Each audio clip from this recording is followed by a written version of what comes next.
நல்ல விஷயம். ஒரு பள்ளி மாணவன் இருந்தான். நல்ல சுட்டி, கொஞ்சம் மொட்டு. அவனுக்கு எப்படியாச்சும் கிளாஸ் லீடராகணும்னு ஆசை. ஆனா ஸ்கூல்ல அவனை யாருக்குமே பிடிக்காது.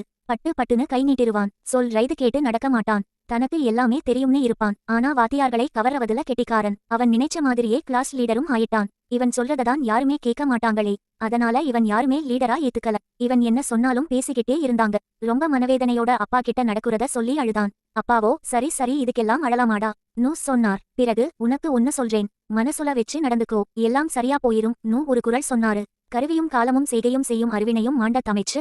நாம எவ்வளோ பெரிய தலைவரா இருந்தாலும் எந்த முடிவை எடுக்கிறதுக்கு முன்னாடியும் சுத்தி இருக்க எல்லாரையும் அவங்க சூழ்நிலையும் புரிஞ்சு எடுக்கணும். நாம மத்தவங்க நலனை மதிச்சு அவர்கள் கருத்துக்களுக்கு மதிப்பு கொடுத்தா தான் மத்தவங்க நம்ம கருத்துக்கு மரியாதை கொடுத்து நம்மள தலைவரா ஏத்துப்பாங்க. மத்தவங்க நம்மள மதிச்சா தான் நாம தலைவர். இல்லாட்டி நாம ஒண்ணுமில்லன்னு சொன்னாரு. அடுத்த நாள்ல இருந்து எல்லார்கிட்டையும் அன்பா அவங்களை புரிஞ்சு மதிச்சு நடந்தான். இப்ப எல்லாரும் அவன் வார்த்தைக்கு மரியாதை கொடுத்து கேட்கிறாங்க.